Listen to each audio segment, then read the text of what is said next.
ആകാശവാണി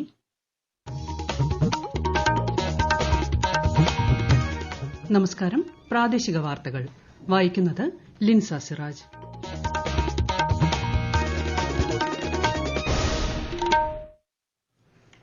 പ്രധാന വാർത്തകൾ. താമരശ്ശേരിയിൽ വിദ്യാർത്ഥി കൊല്ലപ്പെട്ടതുൾപ്പെടെയുള്ള അക്രമ സംഭവങ്ങളുണ്ടാകുന്ന സാഹചര്യം നിയമസഭ നിർത്തിവച്ച് ചർച്ച ചെയ്യുന്നു. പാലക്കാട് എലപ്പുള്ളിയിൽ മദ്യനിർമ്മാണശാല വരുന്നത് ജലദൌർലഭ്യതയ്ക്ക് ഇടയാക്കില്ലെന്ന് മന്ത്രി എം.ബി. രാജേഷ്. ആശാവർക്കർമാർക്ക് ഏറ്റവും കൂടുതൽ ഓണറേറിയം നൽകുന്ന സംസ്ഥാനം കേരളമാണെന്ന് മന്ത്രി വീണ ജോർജ്. നിയമസഭയ്ക്ക് മുന്നിൽ പ്രതിഷേധവുമായി ആശമാർ. സംസ്ഥാനത്തെ പൊതുവിതരണ ശൃംഖലയിലെ കരിഞ്ചന്ത തടയുന്നതിന് ശക്തമായ നടപടികൾ സ്വീകരിച്ചു വരുന്നതായി മന്ത്രി ജി.ആർ. അനിൽ നിയമസഭയിൽ. 97ാമത് ഓസ്കർ പുരസ്കാരങ്ങൾ പ്രഖ്യാപിച്ചു. മികച്ച സിനിമ ഉൾപ്പെടെ 5 പ്രധാന പുരസ്കാരങ്ങൾ സ്വന്തമാക്കി റഷ്യൻ ചലച്ചിത്രം അനോറ. ഐഎസ്എൽ ഫുട്ബോളിൽ ഇന്ന് Chennaiyin FC. North east United പോരാട്ടം. വാർത്തകൾ വിശദമായി. ഗുജറാത്തിലെ ജുനഗഡ് ജില്ലയിൽ ദേശീയ വന്യജീവി ബോർഡ് 7ാമത് യോഗത്തിൽ പ്രധാനമന്ത്രി നരേന്ദ്രമോദി പങ്കെടുത്തു. പ്രധാനമന്ത്രി ചെയർപേഴ്സണായ ബോർഡിൽ 47 അംഗങ്ങളാണുള്ളത്. രാവിലെ പ്രധാനമന്ത്രി ഗിർ ദേശീയോദ്യാനം സന്ദർശിച്ചിരുന്നു. 3 ദിവസത്തെ സന്ദർശനത്തിനായി ശനിയാഴ്ചയാണ് അദ്ദേഹം ഗുജറാത്തിലെത്തിയത്. താമരശ്ശേരിയിൽ വിദ്യാർത്ഥികൾ തമ്മിലുണ്ടായ സംഘർഷത്തിൽ ഷഹബാസ് എന്ന വിദ്യാർത്ഥി കൊല്ലപ്പെട്ടത് ഉൾപ്പെടെയുള്ള അക്രമ സംഭവങ്ങളുണ്ടാകുന്ന സാഹചര്യം ഇന്ന് നിയമസഭ നിർത്തിവച്ച് ചർച്ച ചെയ്യുന്നു. പ്രതിപക്ഷത്ത് നിന്ന് രമേശ് ചെന്നിത്തലയാണ് വിഷയം സഭ നിർത്തിവച്ച് ചർച്ച ചെയ്യാനുള്ള ഉപക്ഷേപത്തിന് നോട്ടീസ് നൽകിയത്. അതീവ ഗൌരവമുള്ള വിഷയമാണിതെന്നും അതിനാൽ വിഷയം സഭയിൽ ചർച്ച ചെയ്യാമെന്നും മുഖ്യമന്ത്രി അറിയിച്ചു.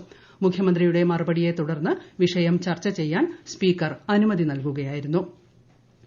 പാലക്കാട് എലപ്പുള്ളിയിൽ മദ്യനിർമ്മാണശാല വരുന്നത് ജലദൌർലഭ്യതയ്ക്ക് ഇടയാക്കില്ലെന്ന് മന്ത്രി എം.ബി. രാജേഷ് നിയമസഭയിൽ പറഞ്ഞു. 5 ലക്ഷം ലിറ്ററാണ് പ്രതിദിനം മദ്യനിർമ്മാണത്തിനായി ആവശ്യം വരിക. ഇത് മഴവെള്ള സംഭരണിയിലൂടെ ലഭ്യമാകും. മലമ്പുഴ ഡാമിൽ നിന്നും വളരെ കുറച്ച് വെള്ളം മാത്രമേ ആവശ്യം വരികയുള്ളൂ. മറ്റ് സംസ്ഥാനങ്ങളിൽ നിന്ന് സ്പിരിറ്റ് എത്തിക്കുന്നതിലൂടെ 100 കോടിയോളം രൂപ ജിഎസ്ടി നഷ്ടം സംസ്ഥാനത്തിനുണ്ടാകുന്നതായും മന്ത്രി വ്യക്തമാക്കി. ഈ 5% GST ഇഥനോളിന് ചുമത്തുന്നത് നമുക്ക് നഷ്ടം വരുന്നത് പുറത്തുനിന്ന് വരുന്നത് കൊണ്ട് വരുന്ന നഷ്ടം 100 കോടിയിലധികം രൂപയാണ്. ഒരു കൺസർവേറ്റീവ് ഫിഗറാണ്. മാത്രമല്ല 2030 ആകുമ്പോഴേക്കും ബ്ലെൻഡിംഗ് 30%, 25% ആക്കണം എന്ന് കേന്ദ്ര സർക്കാരിന്റെ നയമാണ്. അങ്ങനെ വരുമ്പോൾ ഇപ്പൊ 30 കോടി എന്നത് 75 കോടി ലിറ്ററെങ്കിലും കേരളത്തിലേക്ക് ഇറക്കുമതി ചെയ്യേണ്ടി വരും. ബജറ്റിൽ തന്നെ കാര്യം ബഹുമാനപ്പെട്ട ധനകാര്യമന്ത്രി ചൂണ്ടിക്കാണിച്ചിട്ടുണ്ട്. 6000 മുതൽ 10000 കോടി വരെയുള്ള ഒരു ബിസിനസ്സാണ് കേരളത്തെ സംബന്ധിച്ച് നഷ്ടപ്പെടുന്നത്. അവസരം ഉപയോഗിക്കാൻ തന്നെയാണ് സർക്കാർ തീരുമാനിച്ചിട്ടുള്ളത്. നഷ്ടപ്പെടുത്തേണ്ട കാര്യമില്ല. അത് കേരളത്തിന് കൂടുതൽ തൊഴിലവസരങ്ങൾ സൃഷ്ടിക്കാൻ കഴിയും. ആശാ വർക്കർമാർക്ക് ഏറ്റവും കൂടുതൽ ഓണറേറിയം നൽകുന്ന സംസ്ഥാനം കേരളമാണെന്ന് മന്ത്രി വീണ ജോർജ്. ഇത് സംബന്ധിച്ച് നിയമസഭയിൽ കെ ശാന്തകുമാരിയുടെ ശ്രദ്ധ ക്ഷണിക്കലിന് മറുപടി നൽകുകയായിരുന്നു മന്ത്രി. ആശാ വർക്കർമാർക്ക് കൊടുക്കാനുള്ള 100 കോടി രൂപയിൽ കേന്ദ്ര സർക്കാർ ഇതുവരെ ഒരു തുകയും നൽകിയിട്ടില്ലെന്നും മന്ത്രി പറഞ്ഞു. അതേസമയം വിവിധ ആവശ്യങ്ങൾ ഉന്നയിച്ച് സെക്രട്ടേറിയറ്റിൽ സമരം നടത്തിയിരുന്ന ആശാ വർക്കർമാർ നിയമസഭയിലേക്ക് പ്രതിഷേധ മാർച്ച് സംഘടിപ്പിച്ചു. പ്രതിപക്ഷ നേതാവ് വി.ഡി. സതീശൻ പ്രതിഷേധ മാർച്ചിന് പിന്തുണയുമായി എത്തി. സംസ്ഥാനത്തെ പൊതുവിതരണ ശൃംഖലയിലെ ഭക്ഷ്യധാന്യങ്ങളുടെ കരിഞ്ചന്ത, പൂഴ്ത്തിവയ്പ് എന്നിവ തടയുന്നതിന് ശക്തമായ നടപടികൾ സ്വീകരിച്ചു വരുന്നതായി മന്ത്രി ജി.ആർ. അനിൽ. കെ സ്റ്റോർ പദ്ധതി സംസ്ഥാനത്തെ 1779 റേഷൻ കടകളിൽ വ്യാപിപ്പിച്ചിട്ടുണ്ട്. ഈ വർഷം 2500 ന്യായവില ഷോപ്പുകളിലേക്ക് കെ സ്റ്റോർ പദ്ധതി എത്തിക്കാനാണ് ലക്ഷ്യമിടുന്നതെന്നും മന്ത്രി നിയമസഭയിൽ അറിയിച്ചു. റേഷൻ കടകളിലും NFSA ഗോഡൌണുകളിലും ശക്തമായ പരിശോധന നടത്തുകയും ഗുരുതരമായ ക്രമക്കേടുകൾ കണ്ടെത്തുന്ന റേഷൻ കടകൾ സസ്പെൻഡ് ചെയ്ത് തുടർ നടപടികൾ സ്വീകരിക്കുന്നു. ജീവനക്കാർക്കെതിരെ അച്ചടക്ക നടപടി സ്വീകരിച്ച് തുടർ നടപടികൾ കൈക്കൊള്ളുന്നുണ്ട്. ഉത്സവ സീസണുകളിൽ പൊതുവിപണിയിലെ കരിഞ്ചന്ത, പൂഴ്ത്തിവയ്പ് എന്നിവ തടയുന്നതിന് ജില്ലാ കളക്ടറുടെ നേതൃത്വത്തിൽ ലീഗൽ മെട്രോളജി, ഭക്ഷ്യസുരക്ഷ, പൊതുവിതരണ, ഉപഭോക്തൃകാര്യം എന്നീ വകുപ്പുകളുടെ സംയുക്ത സ്ക്വാഡ് രൂപീകരിച്ച് പരിശോധന നടത്തി എസൻഷ്യൽ കമ്മോഡിറ്റീസ് ആക്ട് പ്രകാരം തുടർ നടപടികൾ സ്വീകരിച്ചു വരുന്നു. ആരോഗ്യമാനന്ദം അകറ്റാം അർബുദം എന്ന ക്യാമ്പയിനിലൂടെ 5 ലക്ഷത്തോളം പേരെ പ്രാഥമിക ക്യാൻസർ രോഗനിർണയ പരിശോധനയ്ക്ക് വിധേയമാക്കിയതായി മന്ത്രി വീണ ജോർജ്. എല്ലാ കുടുംബാരോഗ്യ കേന്ദ്രങ്ങളിലും ഈ സൌകര്യം ഒരുക്കിയിട്ടുണ്ട്. തുടർ പരിശോധനകൾക്കായി എല്ലാ ജില്ലകളിലും ക്യാൻസർ ഗ്രിഡ് രൂപീകരിച്ചിട്ടുണ്ടെന്നും മന്ത്രി നിയമസഭയെ അറിയിച്ചു. സംസ്ഥാനത്തെ കശുവണ്ടി വ്യവസായത്തെ സംരക്ഷിക്കാനുള്ള എല്ലാ നടപടികളും സർക്കാർ സ്വീകരിക്കുമെന്ന് മന്ത്രി പി. രാജീവ് നിയമസഭയിൽ പറഞ്ഞു. സ്വകാര്യ കശുവണ്ടി വ്യവസായശാലകളിലെ തൊഴിലാളികളുടെ PF-ൽ തൊഴിലുടമയുടെ വിഹിതം അടയ്ക്കുന്നതിന് സർക്കാർ 20 കോടി രൂപ മാറ്റിവച്ചിട്ടുണ്ടെന്നും മന്ത്രി വ്യക്തമാക്കി. സംസ്ഥാനത്ത് SSLC ഹയർ സെക്കൻഡറി പരീക്ഷകൾക്ക് തുടക്കമായി 4,27,021 വിദ്യാർത്ഥികളാണ് ഇത്തവണ SSLC പരീക്ഷ എഴുതുന്നത്. ഗൾഫ് മേഖലയിൽ 682 കുട്ടികളും ലക്ഷദ്വീപ് മേഖലയിൽ 447 കുട്ടികളും പരീക്ഷ എഴുതുന്നുണ്ട്. ഉച്ചയ്ക്ക് ശേഷമാണ് ഹയർ സെക്കൻഡറി പരീക്ഷകൾ. ഈ വാർത്തകൾ ആകാശവാണിയിൽ നിന്ന്. ആകാശവാണി വാർത്തകളും വാർത്താധിഷ്ഠിത പരിപാടികളും all India radio news Thiruvananthapuram YouTube ചാനലിലും all India radio news Thiruvananthapuram Facebook പേജിലും AR News_ തിരുവനന്തപുരം ഇൻസ്റ്റഗ്രാം അക്കൌണ്ടിലും AR News_TVM X ഹാൻഡിലും ലഭ്യമാണ്. Kerala care palliative care grid മുഖ്യമന്ത്രി പിണറായി വിജയൻ ഇന്ന് നാടിന് സമർപ്പിക്കും. തിരുവനന്തപുരത്ത് നടക്കുന്ന പരിപാടിയിൽ മന്ത്രിമാരായ വീണ ജോർജ്, MB രാജേഷ് എന്നിവർ സന്നിഹിതരാകും. സർക്കാർ സന്നദ്ധ മേഖലകളിൽ പ്രവർത്തിക്കുന്ന മുഴുവൻ പാലിയേറ്റീവ് കെയർ യൂണിറ്റുകളെയും ഉൾപ്പെടുത്തിയാണ് പാലിയേറ്റീവ് കെയർ ഗ്രിഡ് രൂപീകരിച്ചിരിക്കുന്നത്. ഇന്ന് ലോക വന്യജീവി ദിനം. പ്രകൃതി സന്തുലനത്തിൽ വന്യജീവികളുടെ പ്രാധാന്യത്തെക്കുറിച്ച് അവബോധം വർദ്ധിപ്പിക്കാനാണ് ഐക്യരാഷ്ട്രസഭ ഈ ദിനാചരണത്തിലൂടെ ലക്ഷ്യമിടുന്നത്. വന്യജീവി സംരക്ഷണത്തിനുള്ള ധനസഹായം, ജനങ്ങളിലും ഭൂമിയിലുമുള്ള നിക്ഷേപം എന്നതാണ് ഈ വർഷത്തെ ദിനാചരണ പ്രമേയം. മനുഷ്യ വന്യജീവി സംഘർഷം കുറയ്ക്കുന്നതിനായി ശാസ്ത്രീയ മാർഗ്ഗങ്ങളും സമൂഹത്തിന്റെ എല്ലാ മേഖലയിലുള്ള ജനങ്ങളുടെ സഹകരണവും ആവശ്യമാണെന്ന് കോട്ടയം വൈൽഡ് ലൈഫ് സർക്കിളിലെ wildlife education deputy director Shrimathi Reni R Pillai Akashvani വാർത്തകളോട്.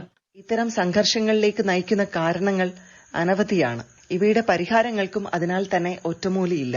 ആധുനികവും ശാസ്ത്രീയവും പ്രൊഫഷണലുമായിട്ടുള്ള വനംവകുപ്പിന്റെ സമീപനവും അതോടൊപ്പം വിവിധ സർക്കാർ വകുപ്പുകളുടെയും ഏജൻസികളുടെയും ഏകോപനവും ജനങ്ങളുടെ പൂർണ്ണ പിന്തുണയും പങ്കാളിത്തവും വന്യജീവി സംഘർഷങ്ങൾ ഒഴിവാക്കുന്നതിനും ലഘൂകരിക്കുന്നതിനും ആവശ്യമാണ്. ഈ പദ്ധതികൾ ഉൾപ്പെടെ വന്യജീവികളുടെ സംരക്ഷണത്തിനായും സംഘർഷം ഒഴിവാക്കുന്നതിനുമായുള്ള എല്ലാ ധനവും അധ്വാനവും ഭാവിക്കായുള്ള നമ്മുടെ സ്ഥിര നിക്ഷേപങ്ങളാണ്. ഈ വന്യജീവി ദിനത്തിന്റെ സന്ദേശവും ഇതിന് അടിവരയിടുന്നുണ്ട്. കോഴിക്കോട് താമരശ്ശേരിയിൽ വിദ്യാർത്ഥിയുടെ മരണത്തിനിടയാക്കിയ സംഘർഷവുമായി ബന്ധപ്പെട്ട് ഒബ്സർവേഷൻ ഹോമിൽ കഴിയുന്ന 5 കുട്ടികൾ SSLC പരീക്ഷ എഴുതി. പ്രതിഷേധ സാധ്യത കണക്കിലെടുത്ത് പ്രത്യേകം സംവിധാനമൊരുക്കിയാണ് പരീക്ഷ എഴുതിപ്പിച്ചത്. അതേസമയം കുട്ടികളെ പരീക്ഷയ്ക്ക് ഇരുത്തുന്നതിനെതിരെ വിവിധ സംഘടനകൾ പ്രതിഷേധവുമായി രംഗത്തെത്തിയിരുന്നു. അഖിലേന്ത്യാ തപാൽ കലാമേളയ്ക്ക് കോഴിക്കോട് തുടക്കമായി. രാജ്യത്തെ പോസ്റ്റൽ ജീവനക്കാർക്കായി പ്രായത്തിന്റെ അടിസ്ഥാനത്തിൽ വിവിധ കാറ്റഗറികളിലായി മത്സരങ്ങൾ നടക്കും. രാജ്യത്താദ്യമായി യുനെസ്കോ സാഹിത്യ നഗരി പദവി നേടിയ കോഴിക്കോടിന്റെ പേരിൽ തപാൽ വകുപ്പ് ഇറക്കുന്ന സ്പെഷ്യൽ കവർ പ്രകാശനം ചെയ്തു. മേള ഈ മാസം 7-ന് സമാപിക്കും. കൂടുതൽ വിവരങ്ങളുമായി ആകാശവാണി കോഴിക്കോട് ജില്ലാ പ്രതിനിധി നസീർ ബാബു. കോഴിക്കോട് നളന്ദ ഓഡിറ്റോറിയത്തിലെ 3 വേദികളായി നടക്കുന്ന മേളയുടെ ഉദ്ഘാടനം കവിയും ഗാനരചയിതാവുമായ റഫീഖ് അഹമ്മദ് നിർവഹിച്ചു. ചടങ്ങിൽ ഉത്തരമേഖലാ postmaster general Sayyid Rasheed അധ്യക്ഷനായിരുന്നു. ഉച്ചയോടെ തപാൽ ജീവനക്കാർ അവതരിപ്പിക്കുന്ന കലാസാംസ്കാരിക പരിപാടികൾ അരങ്ങേറും. നീണ്ട 25 വർഷങ്ങൾക്ക് ശേഷമാണ് കോഴിക്കോട് അഖിലേന്ത്യാ തപാൽ കലാമേളയ്ക്ക് വീണ്ടും വേദിയാവുന്നത്. വിവിധ വേദികളിലായി രാജ്യത്തെ 17 പോസ്റ്റൽ സർക്കിളിൽ നിന്നായി 60-ലധികം ഇനങ്ങളിലായി 300ഓളം മത്സരാർത്ഥികൾ മാറ്റിവെക്കും. തപാൽ ജീവനക്കാരും അവരുടെ കുടുംബാംഗങ്ങളുമായിരിക്കും മത്സരാർത്ഥികൾ. 97ാമത് ഓസ്കർ പുരസ്കാരങ്ങൾ പ്രഖ്യാപിച്ചു. മികച്ച സിനിമ, സംവിധാനം, നടി, അവലംബിത തിരക്കഥ ഉൾപ്പെടെ 5 പ്രധാന പുരസ്കാരങ്ങൾ റഷ്യൻ ചലച്ചിത്രം അനോറ സ്വന്തമാക്കി. ഷോൺ ബേക്കറാണ് മികച്ച സംവിധായകൻ. മികച്ച നടനായി എഡ്രിയൻ ബ്രോഡിയും മികച്ച നടിയായി മിക്കി മാഡിസണും തിരഞ്ഞെടുക്കപ്പെട്ടു. അതേസമയം ഓസ്കറിൽ ഇന്ത്യയ്ക്ക് നിരാശ. ഹ്രസ്വചിത്ര വിഭാഗത്തിൽ മത്സരിച്ച ഹിന്ദി ചിത്രം അനുജയ്ക്ക് പുരസ്കാരം ലഭിച്ചില്ല. ISL ഫുട്ബോളിൽ ഇന്ന് ചെന്നൈയിൻ FC നോർത്ത് ഈസ്റ്റ് യുണൈറ്റഡിനെ നേരിടും. രാത്രി 7:30-ന് ചെന്നൈയിലാണ് മത്സരം. ICC ചാമ്പ്യൻസ് ട്രോഫിയിൽ ഇന്ത്യ സെമി ഫൈനലിൽ കടന്നു. ഇന്നലെ നടന്ന അവസാന ലീഗ് മത്സരത്തിൽ ന്യൂസിലൻഡിനെ 44 റൺസിനാണ് ഇന്ത്യ പരാജയപ്പെടുത്തിയത്. നാളെ ദുബായിൽ നടക്കുന്ന ആദ്യ സെമിയിൽ ഇന്ത്യ ഓസ്ട്രേലിയയെ നേരിടും. കണ്ണൂർ ADM ആയിരുന്ന നവീൻ ബാബുവിന്റെ മരണത്തിൽ CBI അന്വേഷണം വേണമെന്നാവശ്യപ്പെട്ട് ഭാര്യ നൽകിയ ഹർജി ഹൈക്കോടതി തള്ളി. നേരത്തെ സിംഗിൾ ബെഞ്ച് ഹർജി തള്ളിയതിനെ തുടർന്ന് ഡിവിഷൻ ബെഞ്ചിൽ നൽകിയ അപ്പീലാണ് കോടതി വീണ്ടും നിരസിച്ചത്. തുടർ നടപടികൾ ആലോചിച്ച് തീരുമാനിക്കുമെന്ന് നവീൻ ബാബുവിന്റെ കുടുംബം മാധ്യമങ്ങളോട് പ്രതികരിച്ചു. പ്രശസ്ത വൃക്കരോഗ വിദഗ്ധൻ ഡോക്ടർ ജോർജ് P. അബ്രഹാമിനെ നെടുമ്പാശ്ശേരിയിലെ ഫാം ഹൌസിൽ മരിച്ച നിലയിൽ കണ്ടെത്തി. 77 വയസ്സായിരുന്നു. എറണാകുളത്തെ സ്വകാര്യ ആശുപത്രിയിൽ സീനിയർ സർജനായിരുന്ന അദ്ദേഹം 2500-ലധികം വൃക്കമാറ്റ ശസ്ത്രക്രിയകൾക്ക് നേതൃത്വം നൽകിയിട്ടുണ്ട്. പ്രധാന വാർത്തകൾ വീണ്ടും. താമരശ്ശേരിയിൽ വിദ്യാർത്ഥി കൊല്ലപ്പെട്ടതുൾപ്പെടെയുള്ള അക്രമ സംഭവങ്ങൾ ഉണ്ടാകുന്ന സാഹചര്യം നിയമസഭ നിർത്തിവച്ച് ചർച്ച ചെയ്യുന്നു. പാലക്കാട് എലപ്പുള്ളിയിൽ മദ്യനിർമ്മാണശാല വരുന്നത് ജലദൌർലഭ്യതയ്ക്ക് ഇടയാക്കില്ലെന്ന് മന്ത്രി MB രാജേഷ്. ആശാ വർക്കർമാർക്ക് ഏറ്റവും കൂടുതൽ ഓണറേറിയം നൽകുന്ന സംസ്ഥാനം കേരളമാണെന്ന് മന്ത്രി വീണ ജോർജ്.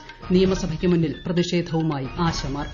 സംസ്ഥാനത്തെ പൊതുവിതരണ ശൃംഖലയിലെ കരിഞ്ചന്ത തടയുന്നതിന് ശക്തമായ നടപടികൾ സ്വീകരിച്ചു വരുന്നതായി മന്ത്രി GR അനിൽ നിയമസഭയിൽ. 97ാമത് ഓസ്കർ പുരസ്കാരങ്ങൾ പ്രഖ്യാപിച്ചു. മികച്ച സിനിമ ഉൾപ്പെടെ 5 പ്രധാന പുരസ്കാരങ്ങൾ സ്വന്തമാക്കി റഷ്യൻ ചലച്ചിത്രം അനോറ. ISL ഫുട്ബോളിൽ ഇന്ന് Chennaiyin FC north east United പോരാട്ടം. പ്രാദേശിക വാർത്തകൾ കഴിഞ്ഞു. അടുത്ത വാർത്താ പ്രക്ഷേപണം ഉച്ചയ്ക്ക് 12:50.